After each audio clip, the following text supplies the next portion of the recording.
Hey, salut mes amis, aujourd'hui, nouvelle vidéo, bien évidemment, je vais vous parler de manga comme d'habitude.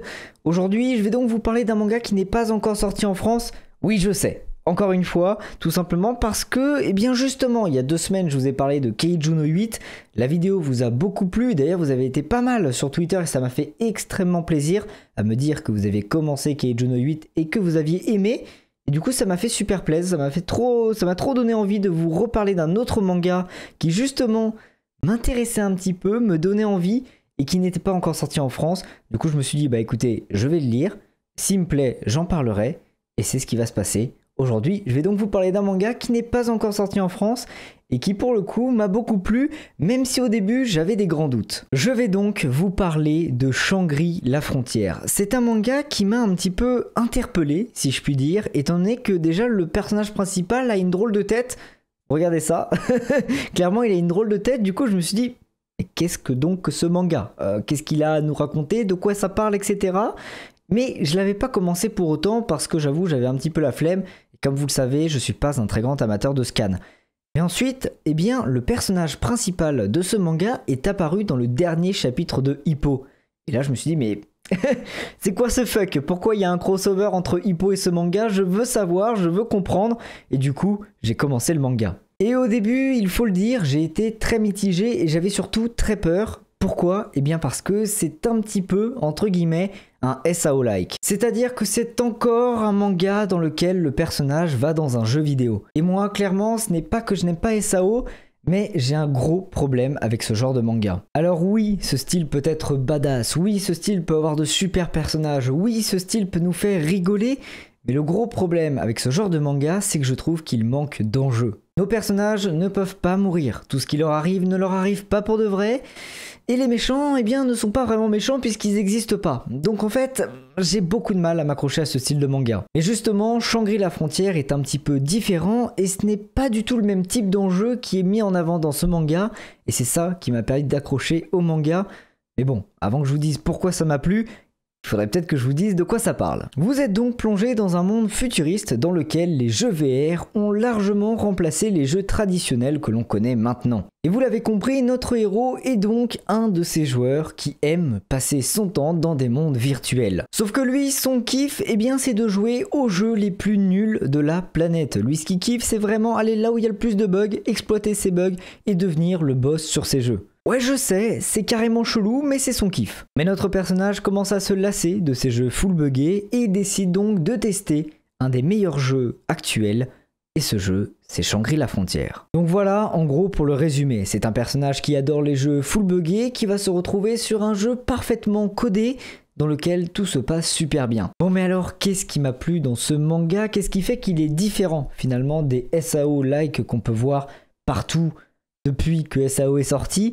Qu'est-ce qui est différent ici? C'est que justement, les enjeux proposés ne sont pas du tout les mêmes. Comme je vous ai dit, le gros problème de ce genre, c'est qu'il nous propose, eh bien, imaginons, les mêmes enjeux qu'un shonen normal, qui se passe dans un monde fictif, certes, mais pas un monde virtuel, et ça, il le transpose dans un monde virtuel. Ce qui fait que les enjeux sont nuls, en fait. Finalement, ça pue la merde parce que ça se passe pas pour de vrai. Alors que là, ce n'est pas du tout ça. Là, oui, vous êtes dans un monde virtuel, mais vous allez suivre un gamer. Vous n'allez pas suivre un personnage qui évolue dans un monde, vous allez suivre un gamer qui essaye de comprendre le jeu dans lequel il est, qui essaye de comprendre ce jeu et qui essaye d'avancer bien évidemment dans les niveaux, qui essaie de devenir plus fort, etc.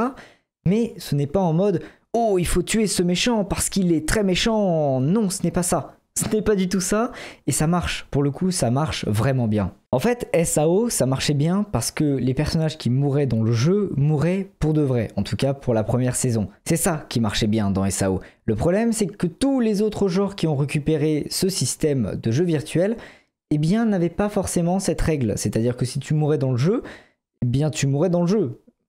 C'est tout. Ce qui fait qu'en fait, tout ce qui était après, eh ben, c'était nul. Alors que là, oui, quand tu meurs dans le jeu, tu meurs pas pour de vrai. Mais en fait, on s'en fout parce que c'est pas ça qui nous intéresse. Ici, on s'intéresse vraiment au personnage principal de l'extérieur. Un personnage principal qui joue à un jeu. Et en fait, si vous êtes un gamer, si vous aimez jouer à des jeux vidéo, eh bien, vous allez juste méga kiffer ce manga parce que c'est justement comme si vous aussi vous étiez dans le jeu, comme si vous aussi vous alliez essayer de comprendre ce qui se passe. découvrir des nouvelles quêtes, découvrir des nouveaux personnages, découvrir des nouveaux boss. C'est ça qui est vachement cool dans ce manga. C'est vraiment que tu as l'impression de jouer au jeu. Et ça, c'est ouf. Après, je pense très honnêtement que si vous n'êtes pas du tout joueur, ce manga va moins vous plaire, il va moins vous accrocher, il va moins vous donner envie de lire la suite, tout simplement parce que ça sera moins dans votre délire. Mais je pense que si vraiment vous kiffez jouer à des jeux, si vous êtes un gamer dans l'âme, ce manga va vraiment vous plaire. En tout cas, moi ça a été le cas. Je ne suis pas un méga gamer, vous le savez, en plus je suis éclaté aux 3/4 des jeux pour ceux qui sont sur les lives, donc vous le savez, je suis pas très bon, mais il n'empêche que ce manga m'a de ouf accroché, et je saurais pas vous dire, mais quand j'ai commencé un chapitre, je me suis retrouvé au chapitre suivant, sans comprendre que j'étais au chapitre suivant. Ça passe tellement vite, t'as pas l'impression d'arriver à un autre chapitre que c'est déjà l'autre chapitre et que t'es déjà au chapitre d'après. Tu ne sais pas pourquoi, ça passe trop vite. Donc c'est vraiment ça qui m'a plu dans le manga. Alors bien sûr, à côté on a de très beaux dessins, on a des belles scènes d'action et on a surtout des moments très rigolos. Mais moi ce qui m'a vraiment plu, c'est ce fait que le manga nous propose quelque chose d'un petit peu différent, d'un petit peu original par rapport à tous les autres mangas qui ont été faits sur le sujet, parce qu'il y en a eu beaucoup. Alors après, est-ce que ça fait de ça le meilleur manga de ce moment? Je ne pense pas. Ça reste un manga très cool, mais ce n'est pas pour autant un chef-d'œuvre, une masterpiece. Ce n'est pas à la hauteur d'un JoJo ou d'un One Piece, bien évidemment. Mais ça reste quand même très agréable à lire. D'ailleurs, si vous allez le lire, si vous avez un avis dessus, n'hésitez pas à me le dire en commentaire et à me faire comme la dernière fois pour Kaiju no 8. Si vous le commencez, que vous aimez, n'hésitez pas à me le faire savoir sur Twitter. Franchement, c'était tellement cool de voir les gens balancer des petits tweets en mode « Putain mec, tu m'as régalé avec ce manga, merci à toi !»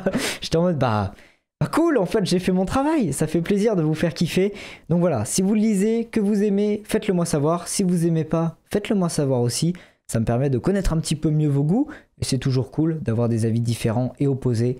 Ça ouvre la discussion, mais toujours dans la bonne humeur. Bref, j'espère que cette vidéo vous aura plu, et moi je vous dis à la prochaine, peut-être en live, peut-être en vidéo, bref, tchuss.